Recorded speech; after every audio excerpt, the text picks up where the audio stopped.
Hi guys, welcome back. I'm glad you're joining me for lesson number 5 in probability.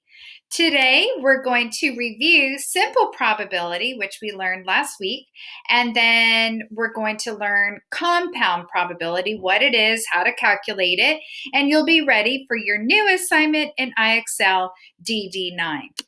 So without further ado, let's review simple probability.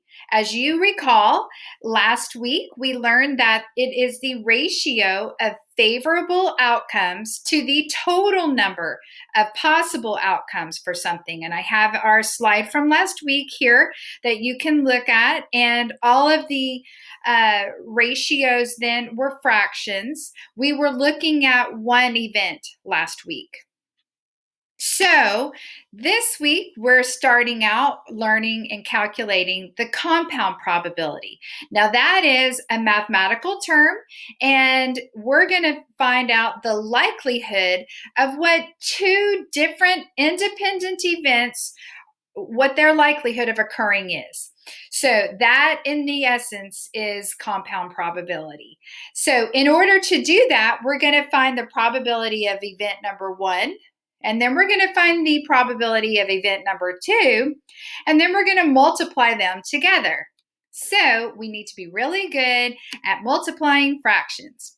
So we're going to just practice just a little bit because we need this skill in order to find the compound probability. So up here, as you recall, we're going to just work through some examples. So to multiply fractions, we multiply the numerators all the way across and then the denominators all the way across, and then we'll simplify. So example number 1, 1 times 3 is simply going to be 3. And then we're going to multiply our denominators across, which would be 2 times 4. So that's 8. And 3/8 then would be our answer. We do not have to do anything more because 3/8 is its simplest form. Moving on to example number 2, I've got 1 times 4 and in our numerators, so that's going to be 4. And then I'm going to multiply our denominators all the way across. 8 times 5 is 40. Now in this example, I can reduce since, and here's a little hint I told someone last week, and if they're both even, if the numerator and the denominator are both even, that's a little red flag that you can at least divide them by 2. In this case, though, I know that 4 is going to go into both of these numbers. So if I reduce by 4, if I divide the numerator and the denominator by 4, I'm going to get to our simplest form the fastest way. So in this case, that would be 1/10, and then I'm done.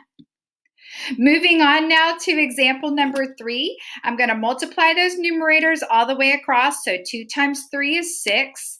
And then I'm going to multiply the denominators all the way across. So 9 times 5 is 45.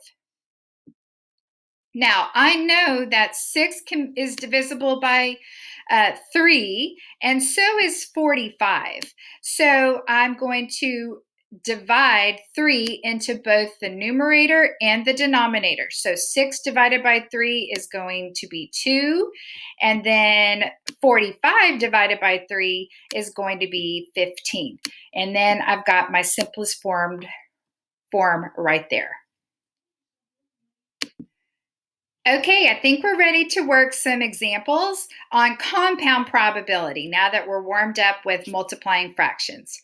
So example number 1 says that Kylie has a coin and she has a number cube. She flips the coin one time, she rolls the number cube one time. So what is the probability that the coin is going to land on tails and that the number cube lands on 4? Well, folks, this is 2 separate events, so we're going to deal with them as such. So our first event is her flipping the coin.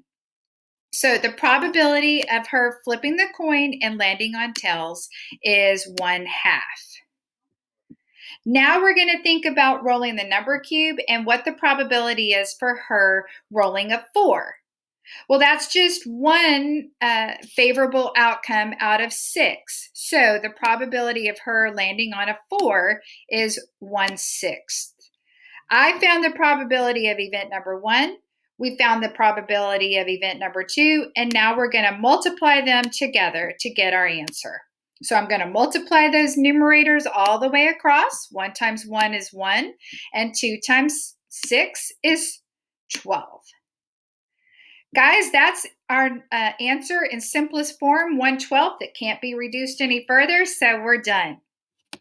Let's move on to example number 2 of our compound probability. What's the probability, it asks, of flipping heads 3 times when we flip a coin? So each coin flip is a separate event. So the probability for flipping a coin and it landing on heads, well, that's 1/2. Then flip number 2 has its own probability. That's a completely separate event. So that is going to be the probability for that separate and independent event is 1/2. And finally, the third event, the third coin flip, it has a probability of 1/2. So each of these separate and independent events has their own probability. And to find out what the probability is for all 3 of them happening, we're going to multiply them all the way across. So 1 times 1 times 1 is 1. And then we're going to multiply these denominators all the way across. 2 times 2 is 4, and 4 times 2 is 8. So the probability of all 3 of these things happening is 1/8. All right, I'm ready to do the third example of compound probability. Now, I copied and pasted some examples from IXL, so you could literally see what you're going to see this afternoon when you work on your assignment. What is the probability of spinning pink and flipping heads on this coin? Okay, so we're going to take each of these events and we're going to deal with them separately. So event number 1 is finding out what is the probability of spinning pink. Well, first we have to find out all the possible outcomes for this. So I'm going to 1, 2, 3, 4, 5, 6, 7, 8, 9, 10, 11. Okay, so I have 11 possible outcomes. And then how many of those are pink? So I'm going to count 1, 2, 3, 4, 5, 6, 7. 7 out of those 11 events are pink. That's the probability of spinning pink. Now I'm going to find the probability of flipping heads. Well, we've already discussed the probability of flipping heads for just one coin toss is 1/2. So I've found the probability of each separate event, and then I can multiply them together to find the compound probability, or the probability of both of those things happening. So 7 times 1 is 7, and then 11 times 2 is 22. It is now, this fraction is in its simplest form. I don't need to reduce it any further, so we're done with this example. Okay, here's our final example in learning about compound probability. So we're going to find out what is the probability of spinning green on this first spinner and spinning pink on the second spinner.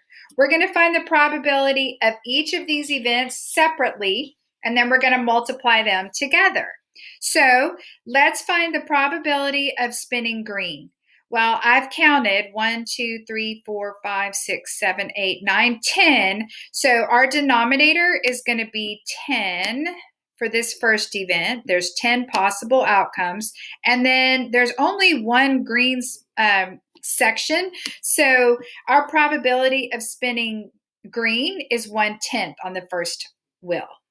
On this second spinner, I also have 10. That's total possible outcomes. And then it looks like 9 of those 10 are pink. So the probability of spinning pink is 9.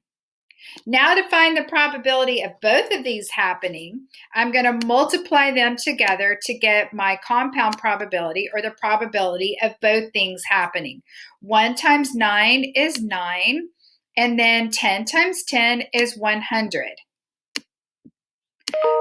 Folks, 9/100ths is in its simplest form, and we are done.